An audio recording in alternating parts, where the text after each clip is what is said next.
I'll tell you a pretty sad story that happened to me. I hope this never happens to anyone else, but maybe my story can help you if it does. My wife was invited to a company ball. It was really fancy, so ballroom attire was required. 2 weeks prior to the ball, she started to get really anxious about everything. She even asked me if I was sure I wanted to go. She said if I would rather stay home and relax, that would be fine. She usually begged me to go places with her. And if I insisted on staying home, that she gave me a list of chores to do. The fact that she offered me the idea of relaxation was weird. I told her I was going, and she could relax about it. When it got close to the day of the ball, my wife was using her phone excessively. She never told me why, and I didn't feel welcome to ask. We were in the car at one point, and her phone connected to the Bluetooth, and she freaked out. She started pushing the power button a few times when the Bluetooth didn't disconnect. Her face turned really red, and she just started looking out the window. It was so worrisome. What was she so paranoid about me seeing? She went into the store and couldn't have been too paranoid because her phone was laying on her seat. I decided to look through it. I didn't find anything interesting in the texts, so I checked her email, and an opened email said she had test results to see on her doctor's website. I looked, and it was a test result positive for an incurable STD. I could not believe what I was reading and the magnitude of what I just found. I wondered if she was planning to tell me anytime soon. We hadn't had sex in 3 months, the longest we ever went. These results were dated from 4 days ago. Did I have what she had? My mind was reeling when my wife started running back to the car with groceries. I thought I had enough time to check one more thing. I did a search in her apps for WhatsApp and boom, she had it.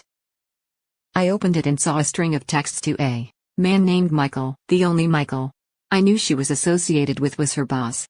I locked her phone and put it on her seat. She got in the car and was relieved to see her phone. She said she wasn't sure if she dropped it and looked at me closely for a few seconds while she tried to figure out if I looked through it. I put on my best poker face and drove us home. We arrived at the ball before I had another chance to check her phone. I didn't sleep with her and I didn't ask her anything. I wanted to know when she was planning to tell me this terrible news. I already considered the possibility of her cheating on me because I didn't think I had the same thing she did. But I couldn't know for sure until I got tested. Why, unless she was cheating on me? Would she hesitate to tell me this diagnosis? All of this was going through my head as we entered the ball. Me had seats at a table, which is where my wife set down her little handheld purse. I thought about trying to sneak a peek at from. We were greeted by her boss personally. He kissed my wife's hand and told her he was so glad she was there. She introduced me to him unenthusiastically, and he greeted me with the same level of dismissal. He asked me if he could have the first dance with my lovely wife. I felt like I didn't have a choice. Besides, I wanted to look at my wife's phone. While she danced with him, it looked like they were whispering to themselves. It was weird. And I had just about enough. I started looking through my wife's phone without any care if she saw me. I opened her WhatsApp and discovered that Michael confirmed precisely what time you would get here. And scrolling up just a bit more showed that they planned to sneak away soon as I went to the bathroom or stepped outside for a smoke.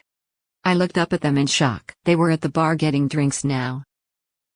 I looked through more of her messages with him, talking about the sex they've had and how they wanna have it again. My wife even mentioned her recent diagnosis to him, and he apologized for not telling her about it. She freaked out over text asking him how she was supposed to tell her husband she suddenly had an incurable STD after 7 years of marriage. He offered that perhaps she would never need to tell me if she just left me for him. I took screenshots of it all and sent the collection to my phone, then I used her phone to post it all on her social media platforms. She was friends with people all over this ballroom. I saw people looking at their phones, gasping, and then looking up to find my wife or the boss. I included a few messages of slander towards their coworkers and employees. I watched someone urgently alert the boss to a problem, and he left the ballroom to talk about it. My wife was left alone, so she started walking back towards our table. She looked extremely uncomfortable, like she noticed something was wrong, and people were staring at her. I stared at her too, fake smiling with my hands folded in front of me. She greeted me skeptically. I simply said, "I'm going to file for divorce because you are no longer my wife." Her jaw dropped and she sat next to me asking me what was going on. I handed her back her phone and told her to check what she posted a few minutes ago. She was really confused and looked at me like I wasn't making sense. When she opened her phone, I saw the moment of agony show up on her face. She looked at me with tears in her eyes, her hand covering her mouth. She realized her boss was most likely fired, which meant she would be fired. She realized everyone in the room was staring her because they now knew, officially not speculating, that she was sleeping with the boss, and both of them had an STD. How despicable and disgusting. She ugly cried while she grabbed her stuff and left the hotel heading for my car. I followed her slowly, nodding in acknowledgement to every person that eyed me up. I had the keys in my pocket, and I was not giving her a ride to my house. When I got to the car, she was standing there with her arms crossed. I asked her what she thought she was doing. She said she wanted to get in the car and go home. I asked her if she met her parents' house or her boss' house. She looked at me, shocked and upset. She asked me not to do this and said I couldn't be serious. I said I would show her how serious I was, that she was never coming back to my house or getting in my car again. I unlocked my door only, got in and locked it again.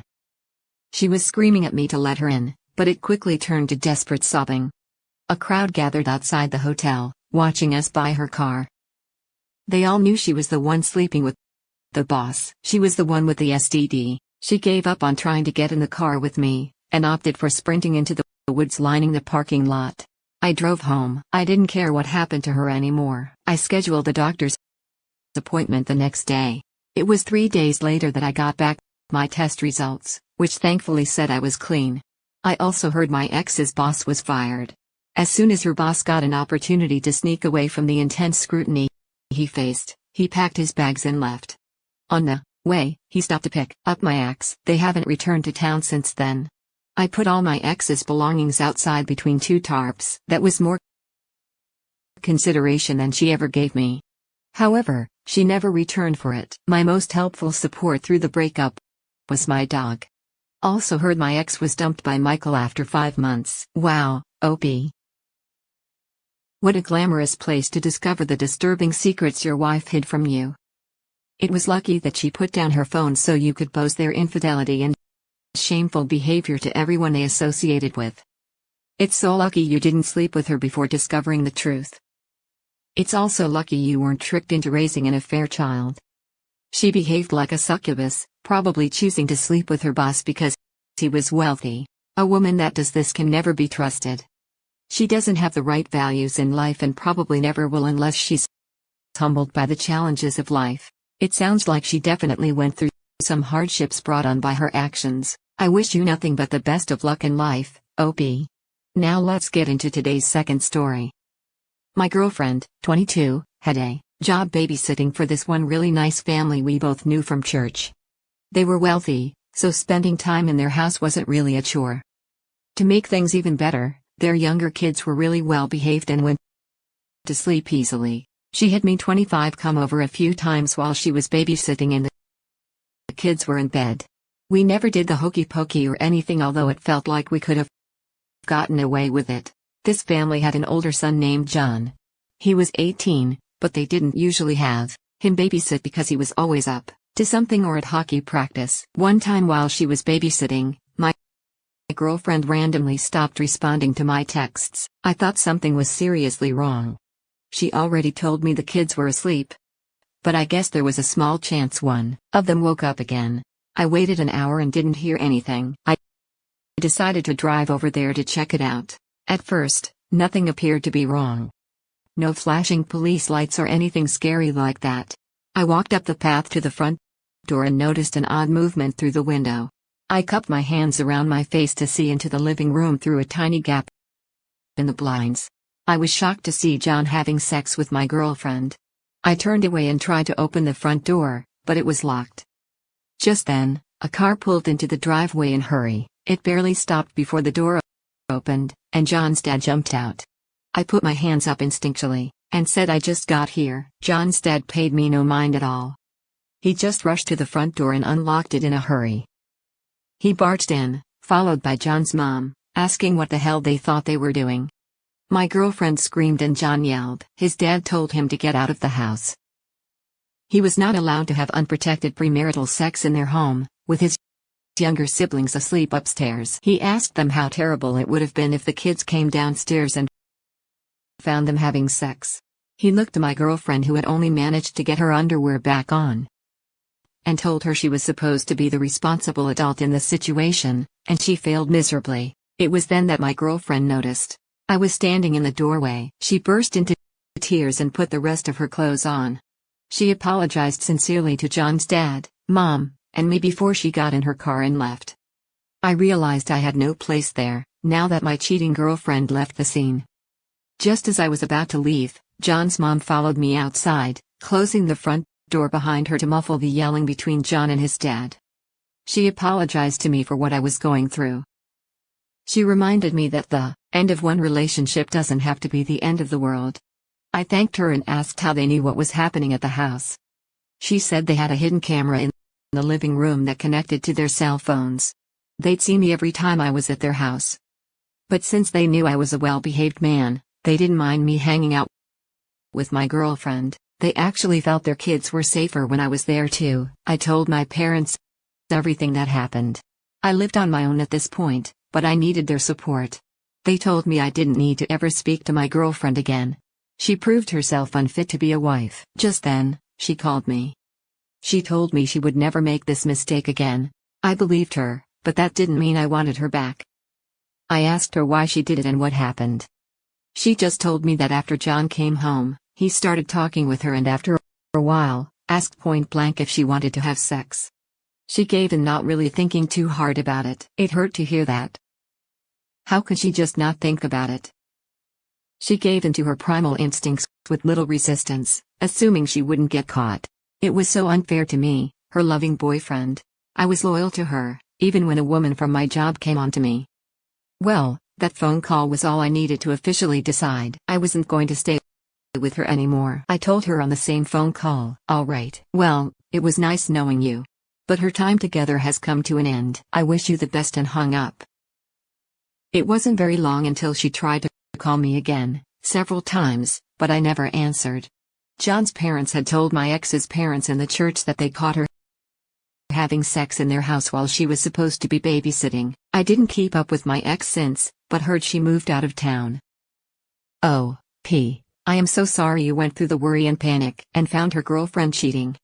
It's a shame she didn't treat that family, you, and herself with more respect. It doesn't sound like she's mature enough for a serious relationship or job. You made the right decision to seek support and leave her. A good partner would never do anything to jeopardize their relationship, even if supposedly no one is watching.